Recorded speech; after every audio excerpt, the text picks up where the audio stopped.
AMD seems to be looking fantastic in the server front. And is Intel getting worried? Stay tuned.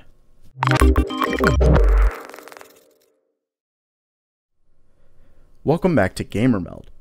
Okay, this one's gonna be a little odd, but let's just get right into it. So Intel officially announced their newest Xeon processors yesterday, and there's been a pretty big stir when it comes to their marketing material. I didn't really plan on doing much with all of it because this channel is really more focused on the gaming side of things, but it's gotten pretty crazy, so I figured I'd discuss. Basically, Intel has made some pretty egregious claims concerning AMD when it comes to their marketing material specifically. Now, quite a bit of people, at least in my opinion, are freaking out a little too much. Like Intel essentially cherry-picking benchmarks. I mean, the entire goal of marketing is to make your product look better, and AMD cherry-picks as well. That's part of the reason third-party reviewers came into the mix in the first place. There was a market need for them, us, etc. Now, this isn't to downplay what's going on here, and there are a couple things I want to speak on specifically. First is one of the most ridiculous claims they made, and that's that AMD's CPUs are just, quote, 4 glued together desktop CPUs. Give me a break. That's childish to say the least, and here's the thing. It would be funny if Intel wiped the floor with EPYC, but they don't. Actually, AMD whoops their most expensive of their new offerings, the $8,000 CPU. Yeah, you heard that right. You thought AMD's $4,200 price tag was a lot. Nope. Now, I will say the reviewer, AnandTech, didn't seem to have used the newest Ubuntu release, but of course, then there's an argument that databases don't typically keep up-to-date software, so it's really tough to say.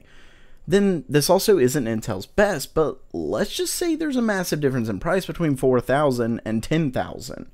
Either way, it seems it's quite competitive with EPYC beating Intel's $8,000 CPU in scenarios by as high as 50%.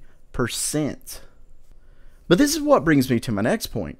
Intel does dominate in a couple benchmarks that are heavily reliant on things like L3 cache because of AMD's interconnect speeds. Well, minus some possible tweaks and the fact that we're still talking about comparing the $8,000 model to the $4,200 model, but still.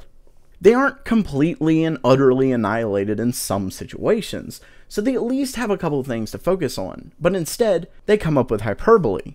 And that's the point I want to make. Intel is scared. They really are. Market leaders typically don't do things like this unless they're pushed into a corner. There's just no reason to. Now, that's not to say there's necessarily anything wrong with it, and that you've seen plenty of commercials that are bashing, say, the iPad or whatever market leader they want to go after, but seeing it from a market leader is much more rare, and it's because they don't even want to inflate their opponents to their position. Why even give them the publicity? But Intel doesn't do this here, and I don't know. I think it really just shows how far AMD is advancing. This really does seem to be the year of the AMD CPU.